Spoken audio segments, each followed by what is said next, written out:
श्रीवर्धन नगर परिषद सार्वत्रिक निवडणूक 2025च्या पार्श्वभूमीवर श्रीवर्धनचे राजकीय वातावरण चांगलेच तापले। यावेळी राष्ट्रवादी काँग्रेस पार्टी आणि भाजप यांनी एकत्र येऊन जोरदार शक्ती प्रदर्शन केले। या युतीचे नगराध्यक्ष पदाचे उमेदवार जितेंद्र सातनाग यांच्या प्रचारार्थ कसबा पेठ येथे झालेल्या कॉर्नर सभेने श्रीवर्धनच्या राजकारणात मोठा उत्साह संचारलाय।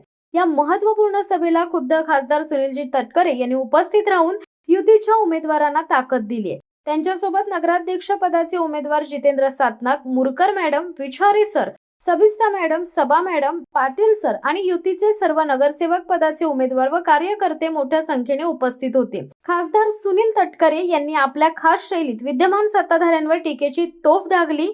त्यांनी जनतेला विकासाच्या मुद्द्यावर एकत्र येण्याचे आवाहन केले। श्रीवर्धनचा विकास करायचा असेल तर आता नुसती आश्वासने देणाऱ्यांना बाजूला सारावे लागेल। जितेंद्र सातनाग यांनी युतीचे उमेदवार हे श्रीवर्धनला एक नवी दिशा देतील। नगराध्यक्ष पदाचे उमेदवार जितेंद्र सातनाग यांनी विकासाचा अजेंडा स्पष्ट केलाय।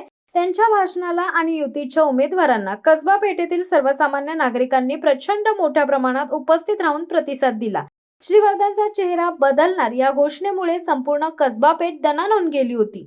राष्ट्रवादी आणि भाजपच्या या अभूतपूर्व युतीने श्रीवर्धनच्या जुन्या सत्ताधाऱ्यांपुढे मोठे आव्हान उभे केले। ही युती श्रीवर्धनच्या राजकारणात गेम चेंजर ठरणार असा स्पष्ट इशारा या निमित्ताने देण्यात आलाय। शिवसत्ता टाइम्ससाठी संदेश पेडणेकर, श्रीवर्धन। दे धडक बेधडक वृत्त देणाऱ्या आपल्या शिवसत्ता टाइम्स न्यूज चॅनलला लाल बटन दाबून सबस्क्राईब करा आणि बेल आयकॉनला क्लिक करायला विसरू नका।